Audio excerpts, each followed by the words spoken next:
la ville vivante. C'est le thème de notre biennale. Parce que cette biennale, elle a un agenda qui est une urgence. Cette urgence, c'est l'urgence climatique. C'est l'urgence climatique qui s'est complètement imposée à nous. Alors face à l'urgence climatique, il nous faut une écologie des solutions, une écologie de l'innovation, de l'inspiration, de l'imagination qui va nous permettre de résoudre nos problèmes de réchauffement climatique. L'objectif de notre exposition, il est positif. Ce qu'on faisait jusqu'à présent, on luttait contre les émissions de CO2 pour diminuer le phénomène du réchauffement climatique. Ça, on doit toujours continuer à le faire. Mais aujourd'hui, on doit aussi s'adapter à ce nouveau climat qui vient.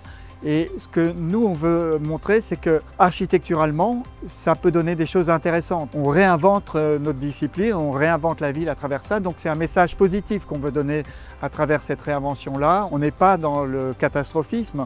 En fait, on cherche à trouver des solutions et à être praticien et à avoir des outils comme ça pour transformer les bâtiments, pour résister à ces températures qui viennent, pour pouvoir bien y vivre dans les années qui viennent. On voulait que cette exposition soit une exposition ouverte aux intempéries, ouverte au climat. On parlait de climat, mais on est au cœur du climat, c'est-à-dire quand il pleut, on est mouillé, quand il fait soleil, on a chaud. On peut se rafraîchir d'ailleurs, c'est pour ça qu'on peut se rafraîchir en traversant le bassin. C'est une expérience aussi sensitive. C'est important pour nous de ressentir le climat, mais aussi de ressentir le lieu, qui est ce lieu du potager du roi, qui était un potager, qui était une formidable machine à réchauffer. Et donc cette question de l'irruption du climat comme thème central des projets de paysage était pour nous un bon moyen d'aborder cette question. La 3e édition, je pense que chacune des éditions progresse. C'est une 3e édition particulièrement intéressante, d'abord par les différents commissaires qui ont été sélectionnés.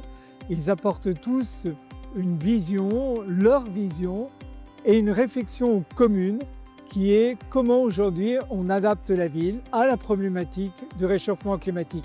Car c'est un sujet fondamental dont on doit collectivement se saisir à bras-le-corps.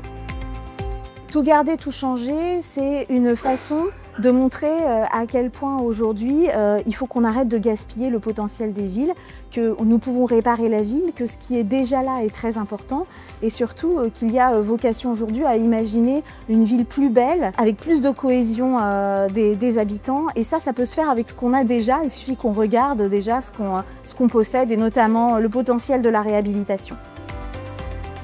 Vous allez voir les solutions qu'ont apportées toutes les civilisations à ce problème, vivre avec de la chaleur, au problème de la gestion de l'eau, vivre avec de l'eau, au problème de la pollution de l'air, comment mieux gérer l'air, au problème du rapport entre l'homme, la ville et la nature. Parce que cette biennale, depuis sa création, elle est tournée sur ce rapport entre l'homme, la ville et la nature.